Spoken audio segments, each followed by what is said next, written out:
Hai, ketemu lagi dengan saya Lucia. Kali ini kita berbicara tentang working capital. Kenapa kita perlu belajar tentang modal kerja? Karena modal kerja adalah dana yang digunakan untuk operasional jangka pendek. Biasanya kita mengenal dengan net working capital yang terdiri dari selisih current asset dan current liability atau selisih aktiva lancar dan hutang lancar. Modal kerja bersih sama dengan aktiva lancar dikurangi hutang lancar. Kenapa harus mempelajari tentang manajemen net working capital? Sebagian besar aktiva perusahaan merupakan aktiva lancar yang menjaga kegiatan perusahaan sehari-hari, di mana ada inventory, cash, piutang yang digunakan untuk operasional perusahaan. Jadi penting untuk menguasai manajemen modal kerja ini untuk pembiayaan sehari-hari perusahaan. Sekarang, berapa jumlah yang tepat dan bagaimana mendanainya? Ada beberapa kebijakan jumlah investasi modal kerja, yakni pertama, konservatif, risiko dan profitabilitasnya rendah, likuiditasnya tinggi, aktiva lancarnya lebih besar dari hutang lancar, dana banyak tertanam di current asset yang bisa berbentuk inventory dan piutang tak tertagih. Kedua, moderat, risiko dan profitabilitasnya sedang, liquid tapi tak terlampau besar, masih mampu membayar hutang, sumber pendanaan permanen untuk diinvestasikan ke aktiva tetap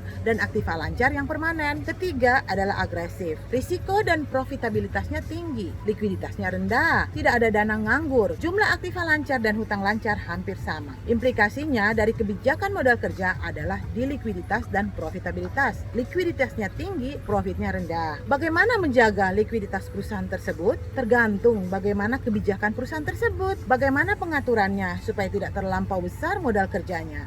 Mulai dari pembelian bahan baku, proses, berapa lama dana yang tertanam sampai pada penjualan. Dalam modal kerja ada yang dinamakan dengan hedging approach atau pendekatan penyetaraan. Jatuh tempo sumber pendanaan yang digunakan dicocokkan dengan umur ekonomis aktiva yang menghasilkan arus kas. Untuk aktiva permanen adalah aktiva yang dimiliki lebih dari 1 tahun, akan didanai dari dana jangka panjang. Sedangkan aktiva sementara atau seasonal atau aktiva yang dimiliki kurang dari 1 tahun akan didanai dari jangka panjang karena tergantung dibutuhkan atau tidak. Sekian video kali ini, sampai ketemu lagi.